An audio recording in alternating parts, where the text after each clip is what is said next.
Je pense qu'on peut débuter. D'abord, merci d'être avec nous ce midi. Le but de la rencontre, c'est très simple, c'est qu'on voulait démystifier un peu c'est quoi la démarche Ma ville, ma voix. La plupart d'entre vous, possiblement, en avez déjà entendu parler ou vu à la radio, vu à la télé ou dans les journaux, mais peut-être d'une façon un peu plus concrète, en quoi consiste la démarche. C'est quoi l'historique aussi, parce que des fois, on a participé au dernier forum où la démarche peut-être plus actuelle, mais la démarche date de quand même un certain moment. Donc, on va vous parler aujourd'hui un petit peu aussi de où ça vient, cette démarche-là, de quelle façon elle est accompagnée, tout ça.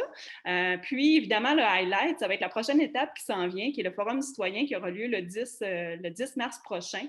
Donc, on veut aussi parler du forum, puis vous dire un peu à quoi vous attendre comme expérience au forum. Évidemment, cette année, l'expérience va être un peu différente parce qu'elle sera virtuelle, mais quand même, ben, c'est ça, ça va être intéressant de vous présenter un peu à quoi va ressembler l'édition 2021 du Forum citoyen de la démarche Ma ville, ma voix.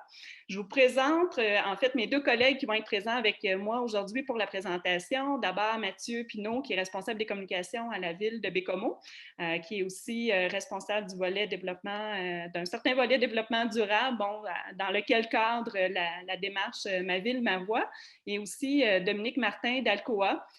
Dominique, en fait, les présentations vont se faire aussi par la suite. Là, vous allez voir, là, chacun, on va un peu présenter c'est quoi notre rôle dans la démarche. Puis, ben, d'ailleurs, moi-même, Myriam Chenvert, je suis de MU-Conseil, Réserve mondiale de la biosphère Manicouagan, Wapichka.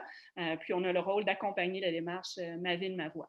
Donc, allons-y pour le bref historique. Je laisse la parole à Mathieu pour cette partie-là. Alors bon, bonjour tout le monde, merci d'être là.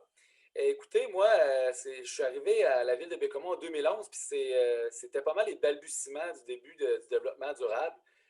Pour ceux qui s'en rappellent peut-être un peu, la mairesse de l'époque, dans sa campagne électorale, avait commencé à parler du développement durable à ce moment-là.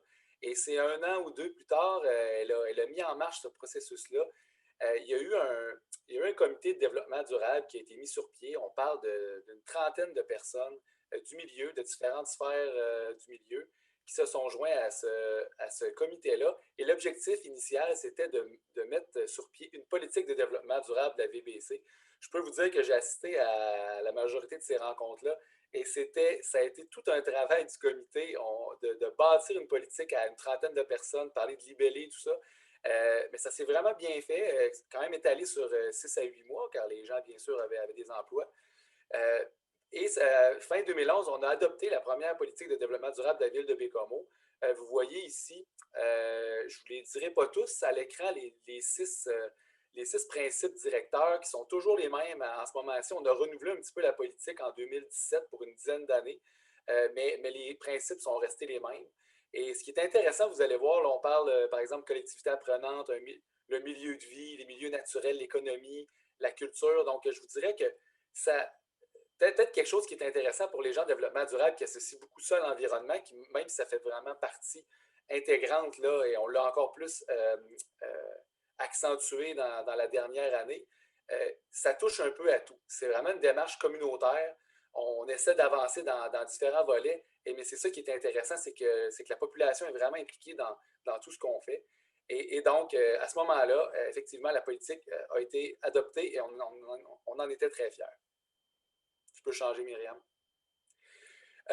Parler rapidement des acteurs, je vais terminer avec le fond, mais pour vous dire un tout petit peu, la ville de Bécomo, au fond, elle a été on va dire, l'instigatrice de la démarche, bien entendu. Ça a été amené par la mairie à l'époque. Donc, on a amené cette idée-là. Je vous dirais que les citoyens de différents milieux ont été impliqués dès le départ dans la politique. Par la suite, dans ce on va vous en parler par rapport au forum et les autres démarches des cycles annuels habituels. Le comité d'aide que je vous ai mentionné aussi, de nos jours, on est peut-être plus une trentaine de personnes, mais quand même une bonne quinzaine de personnes, un noyau de gens qui participent à environ 4 ou 5 rencontres par année qui font vivre la démarche. Également MU-Conseil, en fait, la RMBMU qui est devenue aussi MU-Conseil par rapport à ses services conseils, qui a été l'accompagnateur initial donc avec la ville par rapport à la politique et qui est demeuré toujours avec nous quand la démarche Ma ville, ma voix a été mise de l'avant. Et je voulais parler en dernier du Fonds Luminerie de Bécomo pour les collectivités durables. levier financier parce qu'il est arrivé juste un petit peu plus tard. On parle de, si c'est en fin 2011 que la politique a été établie, c'est enfin vers la fin 2012 que le fonds a été ajouté. Et la raison, je vous dirais que je crois que déjà du côté d'Alcoa, il y avait déjà un intérêt envers la démarche, puis c'était de penser un peu de quelle façon il pouvait s'intégrer à la démarche. On s'est rendu compte assez vite, puis écoutez, c'est pas un secret, là, que c'est beau avoir une démarche, mais en même temps, mettre sur pied des projets, ça demande des fonds. Donc là, ça devenait quand même un tout petit peu problématique. On serait sûrement arrivé, mais avec un partenaire comme Alcoa qui a mis sur pied le fonds Luminerie de Bécomo, à Bécomo, je vais laisser en fait Dominique en parler un petit peu, mais qui a mis sur pied le fonds pour la démarche, ça a été vraiment un catalyseur pour mettre sur pied après ça le forum citoyen et concrétiser des projets. Voilà, tu peux passer le ballon, hein, Myriam. Donc, Dominique, je te laisse présenter un peu la création du Fonds à l'immunerie de Bécomo pour les collectivités durables. Effectivement, merci Myriam. Puis d'abord, je tiens à vous saluer, les personnes qui vous êtes jointes à nous pour cette heure de lunch. On apprécie de pouvoir faire cette répétition avec vous. Et puis, vous nous le direz à la fin de l'exercice si ça vaut la peine qu'on conserve cet enregistrement-là pour le publier plus largement ou si vous préférez qu'on réenregistre une autre version. Comme Mathieu le disait, la démarche Ma ville, ma voix est née avant le fonds. Et ça, c'est bien important parce que dans la façon dont ça s'articule, cette distinction-là est très importante de savoir que la démarche est née avant le fonds parce que le fonds Aluminerie de Bécomo pour les collectivités durables, c'est un levier financier qu'on a mis au service de la démarche. Comme Mathieu le mentionnait, à peu près à la même période où la ville envisageait cette démarche au cœur de laquelle on place le citoyen, Alcoa, au Canada, avait la volonté de créer des fonds de développement durable dans les 3 communautés où on opère au Québec, c'est-à-dire celle de Bécomo, évidemment. On est aussi présent dans la région de Portneuf, près de Québec, avec l'aluminerie de Deschambault et l'aluminerie de Bécancour, qui est située sur la rive sud, dans la région de Trois-Rivières. On voulait donc pouvoir doter ces 3 communautés-là d'un fonds de développement durable d'1 million de dollars par année pendant une période de 25 ans. Ce que ça signifiait pour Bécomo, concrètement, sa part du million, c'est 400 000 pendant 25 ans. Et on a été inspiré par la façon dont la ville de Bécomo amorçait les travaux et dont elle plaçait les citoyens au cœur d'une démarche arrimée avec sa politique de développement durable. Alors, on a dit, on va arrimer notre fonds à cette démarche-là. On va servir de levier financier, pas le seul, ce n'est pas exclusif. Le fonds n'est pas une finalité en soi, mais comme Mathieu l'a mentionné, c'est un instrument assez puissant qui nous permet de faire passer des idées et de les concrétiser en projet. Il pourrait y avoir d'autres partenaires financiers qui se joignent à nous dans l'aventure et ça a été le cas. Je vous parle de quelques chiffres là, que vous voyez déjà à l'écran. Jusqu'à présent, on a plus de 50 projets qui ont été réalisés depuis le premier versement de 400 000 en 2012. On a des investissements du Fonds des collectivités durables pour l'aluminerie de Bécomo là, de plus de 2 millions de dollars jusqu'à maintenant. Et si vous regardez, la valeur totale des projets qui ont été réalisés est de 6,5 millions de dollars. C'est donc un levier extrêmement puissant qui nous a permis d'attirer d'autres partenaires. Donc, je disais qu'on n'était pas le levier financier exclusif et c'est bien heureux comme ça parce qu'avec des investissements de 2 millions de dollars, on a réussi à lever de la participation financière à hauteur de 6,5 millions de dollars. Et un des beaux exemples de ce rôle de levier qu'on essaie de jouer bien humblement avec le fonds, c'est l'annonce qu'on a eue il y a 2 semaines qui va permettre la concrétisation enfin du projet de doter le cégep de Bécomo d'un pavillon de recherche en forêt boréale. C'est un projet d'à peu près 10 millions de dollars pour lequel les gouvernements demandaient une participation du milieu d'au moins 1 million de dollars. Ce million-là, on a été capable d'aller le chercher et le fonds il a joué son rôle de levier en s'engageant pour 300 000 dollars dans la concrétisation du projet. Alors, il y a plusieurs autres initiatives comme ça pour lesquelles la part du fonds qui pourrait être de 75 pour financer un projet, c'est la balise qu'on s'est mise. Bien, on est bien en deçà de ça. Jusqu'à maintenant, on est plus autour de 30 Donc, pour chaque dollar que le fonds injecte dans des projets, il y en a à peu près 2 ou 3 autres qu'on est capable d'aller chercher chez d'autres partenaires financiers dans la démarche. Ce qu'on a fait aussi, en s'inspirant de la démarche de Bécomo et en y intégrant le Fonds des collectivités durables, on a servi un petit peu de projet pilote ou même de pionnier parce qu'on a demandé chez Alcoa Canada aux 2 autres communautés où on opère de mettre en place des démarches similaires à celles que Bécomo avait entreprises.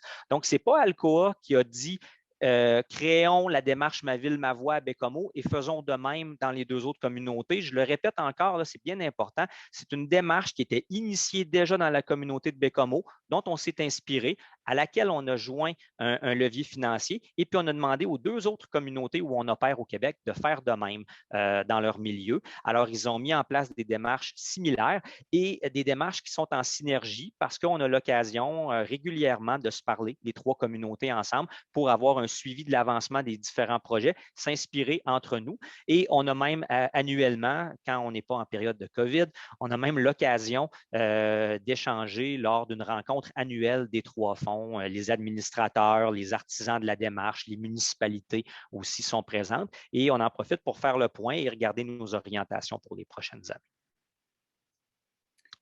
Merci Dominique. Merci Mathieu aussi pour l'historique de la démarche. J'ai oublié de mentionner en introduction, le but ce midi, c'est d'avoir un échange avec vous. Donc oui, on a un certain petit topo qu'on veut vous présenter, mais on veut vous entendre. Donc, est-ce que déjà à ce moment-ci, vous avez des questions ou des éléments de réflexion que vous souhaiteriez amener?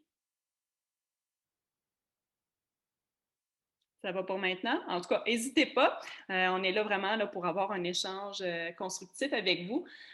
Donc, voilà, moi, mon rôle, c'est de vous parler un peu plus où est-ce qu'on en est rendu actuellement dans le cadre de la démarche. Je vous rappelle, en fait, les principales étapes qui se sont déroulées dernièrement. Il y a eu le dépôt des idées et des projets qui s'est fait l'automne dernier. Cette année, on avait de nouveaux thèmes qu'on a mis en valeur, entre autres l'autonomie alimentaire, qui d'ailleurs est sortie beaucoup dans les 2 initiatives qui ont été priorisées dans le cadre de la démarche. Donc, on voulait faire écho un peu aussi au contexte de la pandémie puis aux nouveaux besoins qui auraient pu se présenter dans la communauté.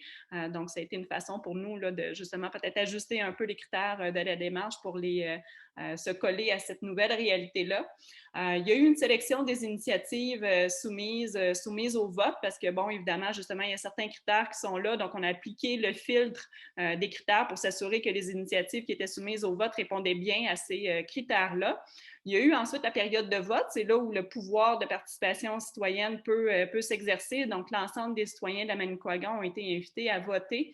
Et le comité de développement durable, duquel Mathieu a parlé un peu plus tôt, ont aussi exercé leur certains droits de regard là, sur les initiatives en les cotant.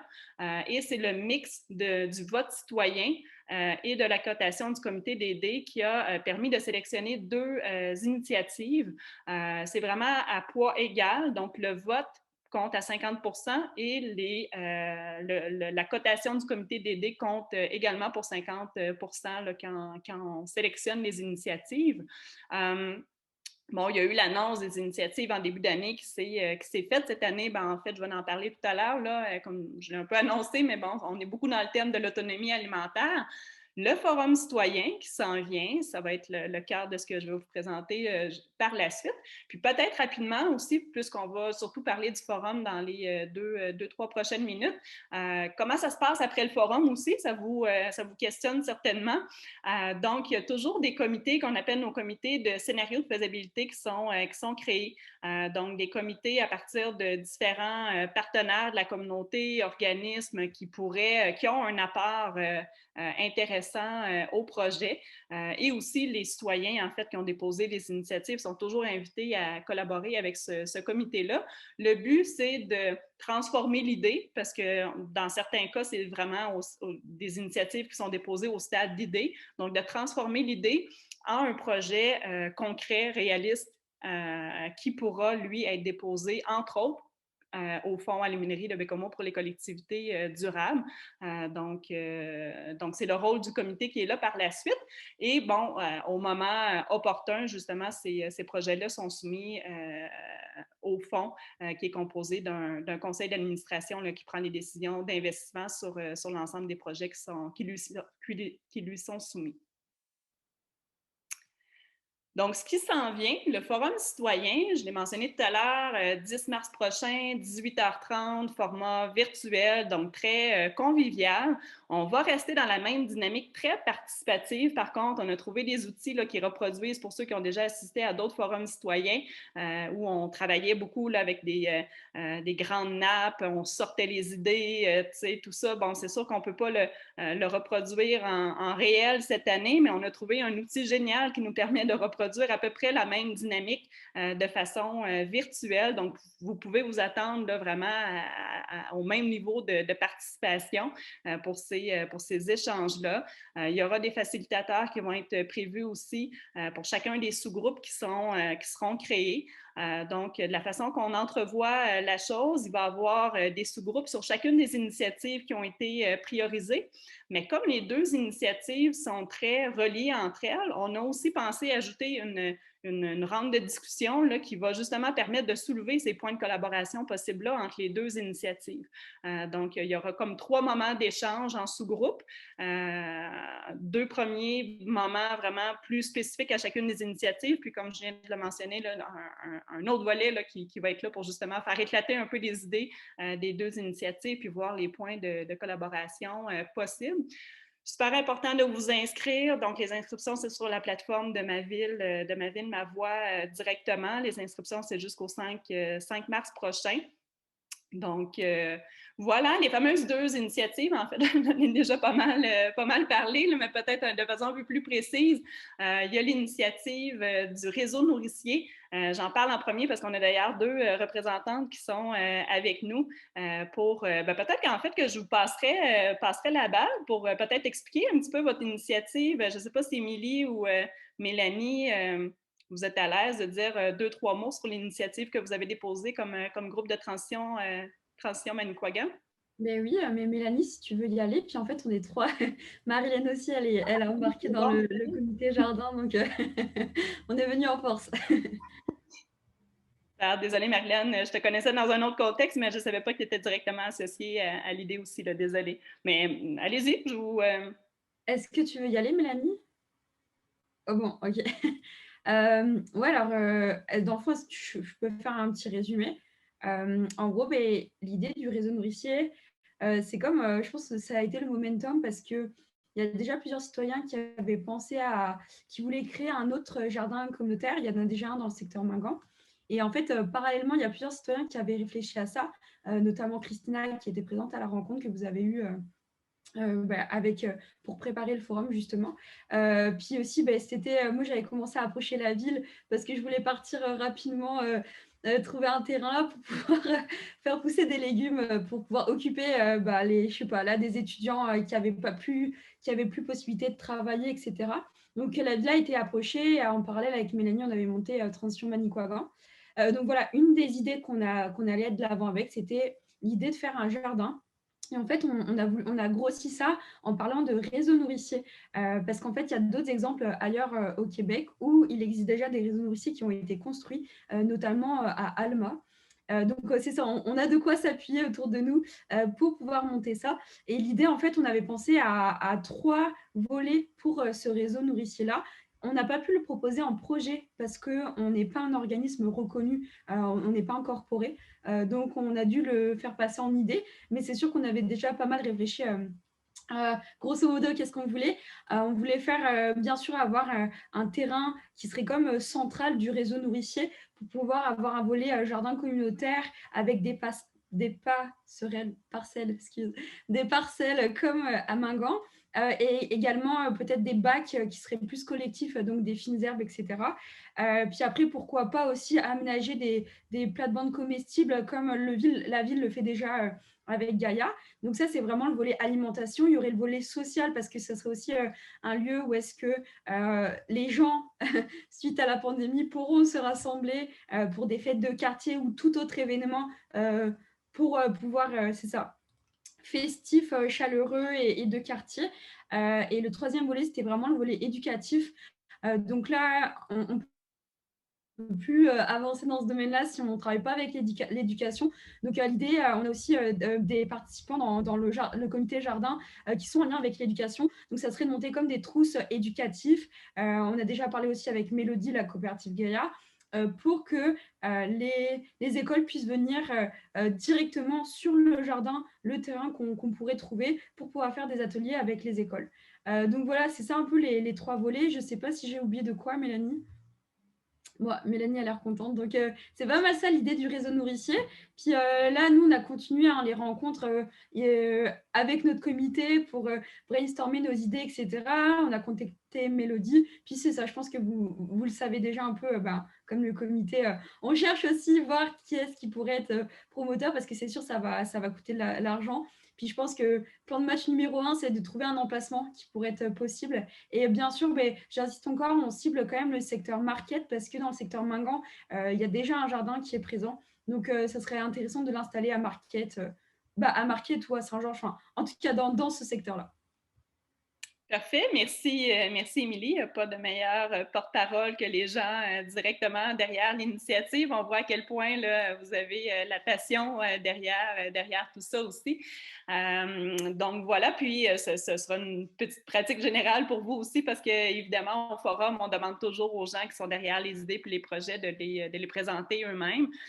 Donc, les 2 initiatives vous seront directement présentées aussi lors du forum. La deuxième initiative, en fait, qui est, elle, un projet parce qu'elle est portée directement par un organisme qui s'appelle l'Unité d'Oremy, qui est aussi situé dans le secteur Marquette. Leur intention, c'est de créer un toit vert, donc de carrément faire pousser des aliments sur leur toit. Ils ont aussi des inspirations d'un peu partout au Québec. Puis le but, c'est vraiment de créer une dynamique sociale aussi à l'intérieur de cette production-là. Donc, on souhaite étendre peut-être aussi les services d'aide alimentaire qui sont principalement concentrés en ce moment du côté de Mingan. Donc, de faire des arrimages peut-être avec les surplus de production pour peut-être un espèce de petit point de service de comptoir alimentaire ou de frigo communautaire, tout ça, des activités de sensibilisation autant à la clientèle, mais dans lesquelles on souhaite aussi impliquer les citoyens, donc des cuisines collectives par exemple, ou ce genre d'activités-là. Donc aussi, puis c'est intéressant parce qu'on a aussi affaire à un organisme et une personne derrière l'idée là, très, très passionnée. Donc, je suis certaine que ça va débouler vers des projets très, très porteurs là, pour les 2, en fait, principalement le secteur market dans ce cas-ci, mais avec des arrimages sur ce qui se fait déjà dans l'autre secteur. Là. Dans les 2 cas, on vise justement à bien établir des arrimages entre les 2. Donc, voilà, je repasse la parole à mes collègues, en fait, pour vous présenter quelques projets, quelques exemples de projets que vous avez certainement entendu parler, mais des fois, on ne sait pas toujours que c'est Ma Ville, Ma Voix qui est derrière ces projets-là. Donc, on trouvait ça intéressant là, de vous parler peut-être de 2-3 projets un peu plus importants ou forts de la démarche dans laquelle, justement, on a eu une contribution intéressante à ce niveau-là. Donc, en fait, Dominique, je te repasse la parole pour le Sentier des Embruns. Merci, Myriam. Émilie, tu disais justement,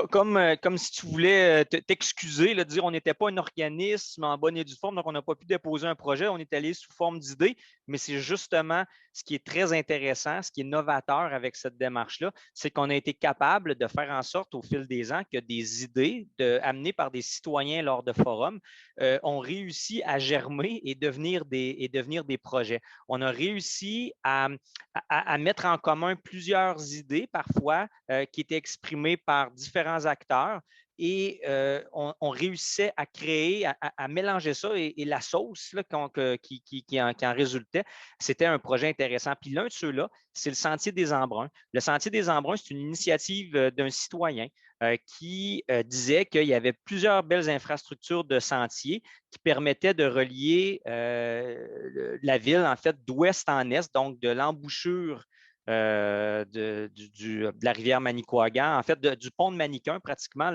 jusqu'à l'embouchure de la rivière Manicouagan dans le fleuve, c'est-à-dire jusque dans Marquette à la plage Champlain.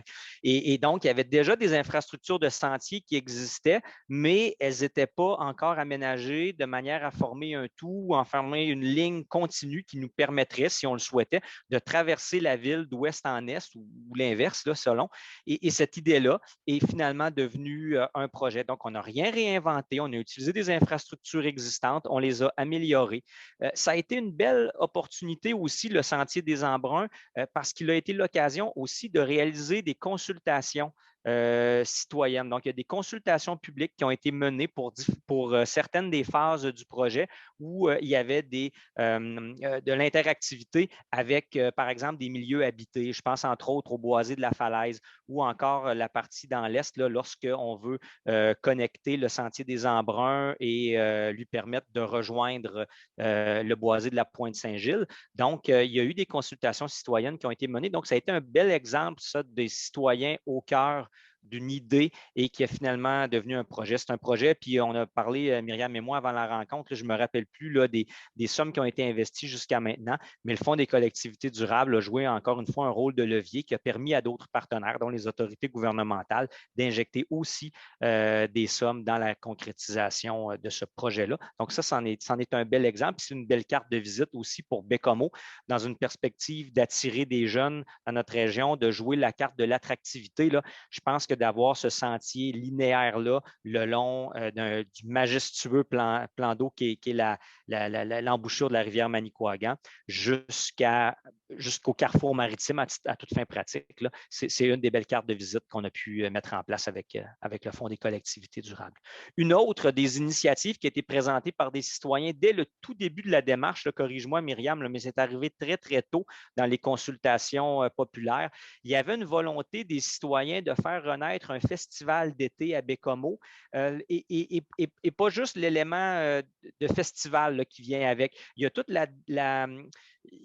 la volonté, encore une fois, de rester attractif, d'éviter l'exode des citoyens de Baie-Comeau pendant la période estivale qui avons tendance beaucoup à aller en vacances à l'extérieur de la région. Donc, on voulait faire revivre une dynamique estivale comme il y en a eu à certaines époques pendant la vie de Baie-Comeau. Et le Festival au Grand Air est donc le projet qui est né de cette idée-là d'un groupe de citoyens de recréer un festival en période estivale à Baie-Comeau et avec un souci, et c'est là où le comité de développement durable embarque dans l'équation, on a bonifié cette idée-là en intégrant des artistes et des artisans locaux, en ayant aussi une programmation qui visait toute la famille.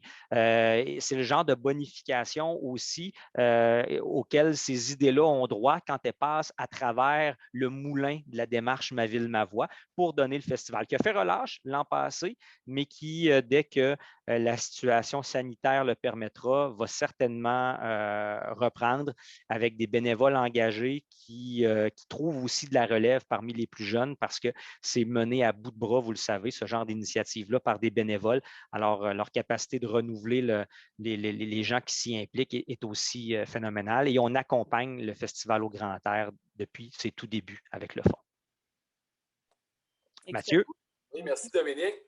On termine avec un projet pour lequel j'étais heureux que Myriam le choisisse parce que c'en est un dans les dernières années qui m'a beaucoup touché à cœur, de l'Association des chasseurs-pêcheurs Manicoutarde qui souhaitait, juste faire une petite parenthèse sur les bénévoles, ce projet-là, entre autres, Dominique le disait, comment c'était important.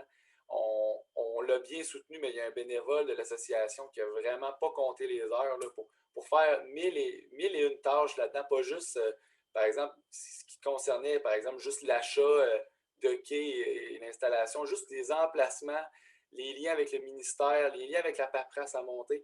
Bon, des fois, ça a peut-être l'air gros, sauf que je pense que tout le long du processus, je restais en contact avec lui, notamment Myriam ou le MU Conseil également. Mais je crois qu'il en est sorti ça. Je vous parle de Dominique Cuillerien, en fait, de l'Association de chasseurs-pêcheurs Manicoutarde. Il en est sorti grandi et même après coup, il y a déjà l'intention d'avoir d'autres projets à amener à Ma Ville, Ma Voix. Comme quoi, du moment qu'on touche à la démarche, on est vraiment intéressé. Donc, pour faire une petite histoire courte, comme le titre de l'organisme le dit bien, eux, une activité qui est quand même dans l'ADN des Bécomois. Et ce qu'ils ont voulu faire avec cette idée-là, c'est que oui, il y a beaucoup de chasseurs-pêcheurs à Bécomo, c'est bien entendu. Beaucoup de gens ont leur propre chaloupe, chalet, quatre-roues, tout ça, sont équipés pour le faire. Mais on s'entend qu'il y a quand même une partie de la population qui, c'est pas aussi simple que ça, aller pêcher. Quand pourtant, pour les gens ailleurs au Québec, la Côte-Nord, c'est un endroit peut-être paradisiaque pour la chasse et la pêche, dans ce cas-ci, la pêche, bien entendu. Donc, en plus, en ramenant peut-être les points d'eau, comme Dominique en parlait, des points d'eau qui sont vraiment une des forces de notre municipalité. On a la rivière Amédée, différents lacs qui finalement ont du poisson. Peut-être par rapport à la croyance populaire, c'est difficile de savoir si ils étaient tous pêchables, excusez-moi, entre guillemets, propres à la pêche. Et effectivement, donc l'idée derrière tout ça, c'était de donner des accès à différents points d'eau. Dans la municipalité, il y en a 4 à différents lacs provenchés, la rivière Amédée, le lac Leven, et également 2 lacs, mais vraiment très près en périphérie. On parle d'environ une dizaine de minutes pour se rendre en voiture, qui, je ne veux pas me tromper, mais le lac Bernard et le lac Canard, si je ne me trompe pas. Et dans ce projet-là, ce qui est intéressant, c'est qu'en plus justement de promouvoir la pêche récréative, que les gens un peu s'identifient à cette activité-là encore plus à Bécomo. Peut-être trouver une façon aussi pour les jeunes, encore déjà jeunes, d'avoir de la relève dans ce domaine-là et de bien connaître les rudiments de la pêche. Il y a eu des liens qui ont été faits avec le Cégep de Bécomo, entre autres, pour la caractérisation des lacs. Il y avait beaucoup de travail à faire par rapport à la population des poissons, s'il y avait une intégration de poissons à ajouter, la qualité de l'eau à différents endroits, s'il y avait des choses à faire et tout ça. Donc, un petit côté un peu plus, je vous dirais, scientifique qui a été amené et éducationnel, car justement, des jeunes du cégep qui étaient impliqués. Donc, c'est vraiment un projet qui ratissait large de différentes façons et allait chercher beaucoup d'éléments. Et c'est des idées comme ça qu'on aime beaucoup, là, qu'on aime mettre de l'avant. Et bref, voilà, ça fait le tour. Je t'en ai assez parlé. Merci, merci Mathieu. Ben voilà, ça fait aussi le tour de notre petite présentation qu'on voulait faire ce midi. Donc, n'oubliez pas de vous inscrire, Forum citoyen 10 mars prochain, 18h30, les 2 initiatives, Un toit vert et Réseau nourricier qui seront discutées. Donc, voilà, on a bien hâte de vous voir.